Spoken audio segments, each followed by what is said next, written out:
Diagram berikut adalah persentase besarnya peluang sebuah perusahaan percetakan setiap bulannya, ya kan? Ini rata-rata setiap bulan itu segini nih. Dari promosi, transportasi, royalti, listrik, tinta, sama kertas. Ini semua udah diketahui ya, kecuali kertas ya. Boleh kamu cari dulu, boleh nanti aja, sesuai kebutuhan aja nanti. Misalkan kita akan nomor 1 dulu nih. Berapakah besar sudut pusat yang tepat untuk pengeluaran biaya listrik? Nah, ini kan apa namanya dalam bentuk persen ya, ini dalam bentuk persen ya. Diminta diubah dalam bentuk besar sudut pusat. Berarti diubah ke dalam derajat. Maka satu lingkaran kan 360 derajat nih. Kita bandingkan aja berarti biaya listrik itu kan 20%. Berarti 20/100 dikali 360 derajat. Ini coret ya. Berarti 1/5 dikali 360 itu berarti 72 derajat. Yang C. Bisa dipahamin? Bisa. Lanjut nomor 2. Di antara pengeluaran berikut, manakah yang dapat membentuk sudut 108 derajat? Ya udah, 108 derajat. Ini kan adanya persentase nih. Maka 108 derajat ini kita ubah dalam bentuk persennya. Berarti bentuk persennya berapa nih? Berarti kan 108 per 360 dikali 100% ya. Ini kita coret nih, dibagi 36, 3, ini 10. Berarti kita coret nilai 1, berarti 30%. Nah, kita cari yang dari A, B, C, D ini yang jumlah 30%. Promosi itu kan ada 10 ya. Ini berarti 10 ditambah tinta. Itu 25. Ini berarti 35, bukan. Royalti itu 15 ditambah tinta 25. Ini 40 juga bukan. Yang C royalti 15, listrik 20. Ini 35 lagi, berarti bukan. Promosi itu 10, transportasi itu 10. Berarti cuma 20%. Yang terakhir promosi listrik. Promosi itu 10, listrik 20. Berarti pas ya. 30%. Maka jawabannya yang E. Bisa dipahamin? Bisa, Kak. Jelas? Nanti saya kirim lagi ya pembahasannya ya. Yang penting disimak dengan supaya paham aja dulu. Fokus memahami penjelasan aja. Berikutnya nomor 3. Diketahui rata-rata besarnya biaya royalti setiap bulan itu 24 juta. Rata-rata besarnya biaya pembelian kertas perusahaan tersebut setiap bulannya berapa? Nah, berarti kita tanya dulu nih persennya kertas berapa nih? Ini kan ditanya kertas ya, tadi kan belum tahu kertasnya tuh. Berarti 100 dikurangi jumlah ini semua berapa nih? Kita hitung dulu ya. Berarti 10 tambah 10 tambah 15 tambah 20 tambah 25. Ini 100 dikurangi berapa nih? Bisa bantuin ngitung ya kalau takut kelamaan nanti. Ini 10, 20, ini 40, 80 ya. 100 min 80 itu berarti 20%. Kertasnya 20%. Royalti itu 15%. Kita banding aja berarti. Kita bandingkan aja berarti ya. Berarti kan royalti itu 20 kertas 20% dibanding royalti 15%, kita kali sama yang diketahui kan royaltinya ya, 24 juta. Nah, ini kita coret nih. Dibagi 5, ini 4, ini 3. 3 sama 24 itu kan 8 ya. Berarti 8 dikali 4 itu 32 juta.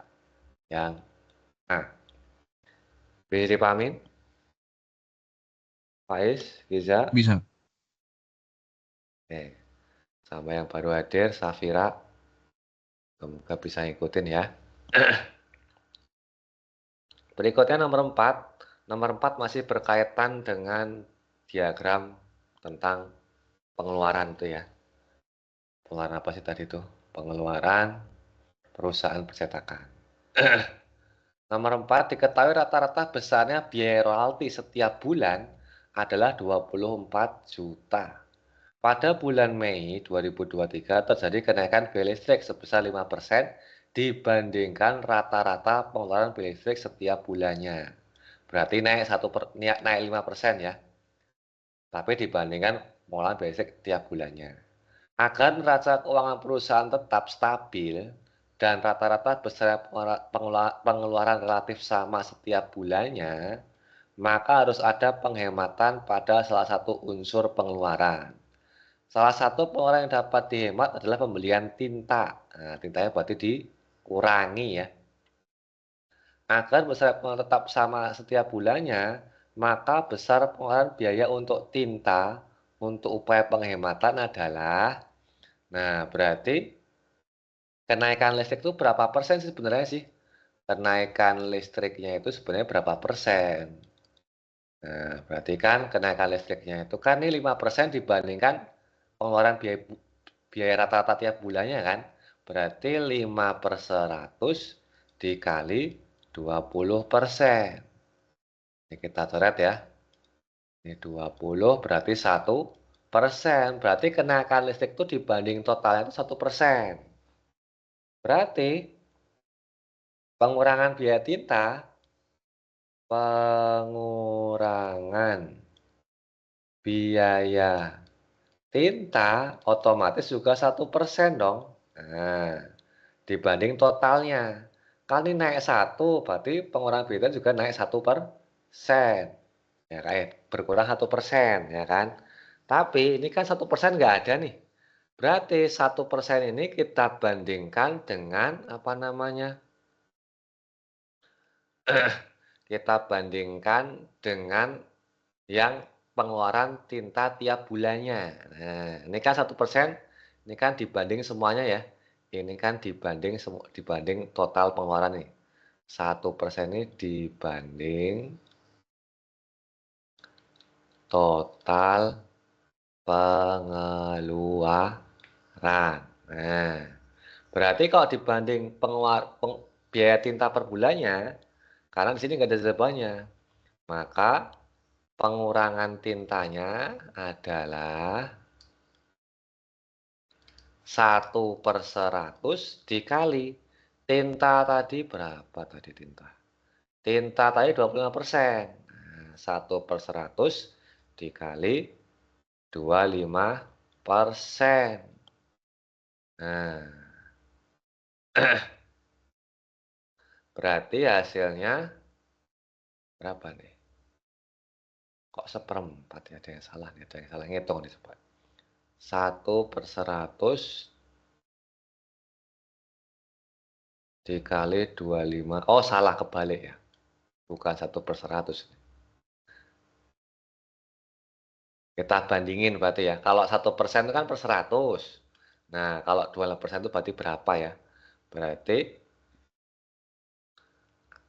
kan sama dengan X persen ya. Nah, berarti X per 100 dikali 25% itu sama dengan 1%. Nah, itu kan X-nya nih. Ini dibanding sama biaya tintanya. Tuh. Berarti jadi kita coret ini 4. Berarti X-nya sama dengan 4%. Tuh. Bisa dipahamin? Faiz, Kiza? Bisa, Kak. Nah, maksudnya paham ya? Sebenarnya kan 1% nih kalau dibandingkan totalnya. Tapi di sini nggak ada jawabannya. Maka kita asumsikan pengurangannya itu apa dibandingkan biaya tinta per bulannya ya. Jadi pengurangan biaya tinta ini dibandingkan dengan rata-rata tinta biasanya per bulan biasanya. Maka diubah jadi 4% dibandingkan tinta biasanya. Oh. Berikutnya teks nomor 5 sampai 7.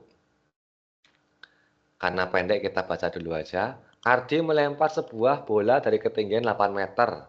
Setiap kali menyentuh lantai, bola tersebut memantul mencapai ketinggian seperti pada gambar berikut. Seterusnya hingga bola tersebut berhenti. Berarti ini kita gunakan konsep barisan geometri ya.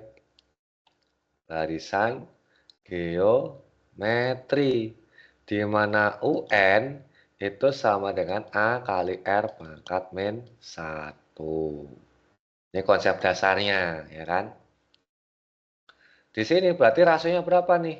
Rasionya itu berarti kan ini jadi suku pertama ini ya. Atau nggak apa lah, suku pertamanya 6. Kan R itu kan suku setelahnya dibagi suku sebelumnya ya.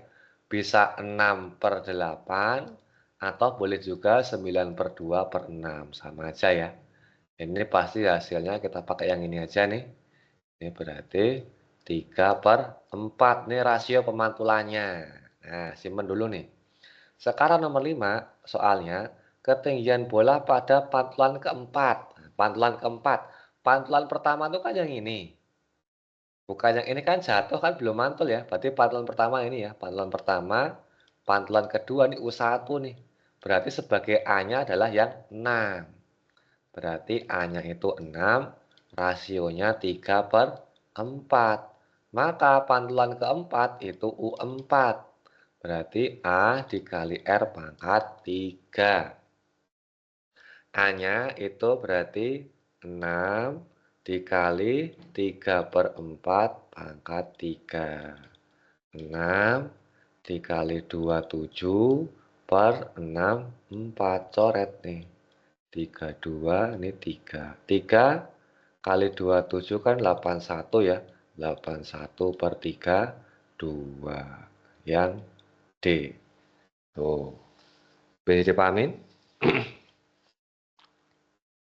Bisa, Kak? Yang lainnya jelas? Giza, Safira, Hana. Jelas, Kak. Kalau ada yang bingung langsung ditanyakan saja, nggak usah malu-malu. Kita lanjut. Nomor 6. Masih berkaitan dengan pantulan bola jatuh ya. Pada pantulan keberapakah ketinggian bola mencapai 9/8 pangkat 3 meter? Nah, tadi kan pantulan pertamanya kan 6. Nah, ini pantulan keberapa nih? Ini UN-nya ya. Berarti diketahui UN-nya itu sama dengan 9/8 pangkat 3. Kita ke sini biar cukup. UN itu kan berarti A dikali R pangkat N-1 ya. Sama dengan 9/8 pangkat 3. Berarti kita bikin 3/2 dibagi 2/3 ya. Dipangkatin 3. A-nya kan 6 nih. Berarti 6 dikali R-nya 3/4 pangkat 3/4 pangkat N-1 sama dengan ini dipangkatin aja. 3/6 dibanding 2/9. 6 itu kan 3 kali 2 ya. Ini 3 kali 2. Ini jadi 3/N-1 per kita gabung aja nih. 4 tuh 2/2 dipangkatin N-1 sama dengan 3/6, 2/9. Kita lanjut ke sini. Ini berarti kita gabung ya. 3/1 dikali 3/N-1. Berarti kan di jumlah pangkatan nih. 1 tambah N-1 berarti tinggal 3/N aja. Yang duanya, ini kan 2/2N-2. Dibagi 2/1 berarti dikurang ya. Maka jadi 2/2N-3. Itu sama dengan 3/6 per 2/9. Nah, berarti yang 3 sama 3, yang 2 sama 2 nih. Nah, berarti yang ini sama ini udah dapat nih 6 nih, bener ya? N-nya kan sama dengan 6 udah. Apakah ini 6 juga? Kalau 6 juga berarti dia memenuhi ya. Persamaannya memenuhi. Kita cek nih. 2N-3 sama dengan 9. Berarti 2N-nya 12. Maka N-nya sama dengan 6. Oh, ternyata sama ya. Berarti pada pantulan keberapa ketinggalan bola 9/8 pangkat 3? Yaitu pada pantulan ke-6. Yang B. Bisa dipahamin? Bisa Kak? Oke. Nomor 7. Berapakah panjang total seluruh lintasan naik dan turun? Nah, berarti kan naik dan turun dihitung semua ya. Jangan cuma turunnya aja atau jangan naiknya aja. Yang dilalui bola tersebut. Ini ada rumusnya ya. Rumus panjang lintasan tuh. Untuk bola jatuh.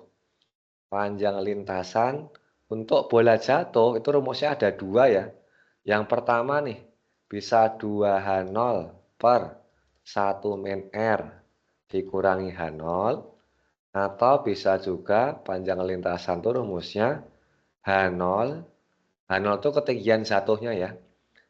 Dikali B min A per B plus A, B min A.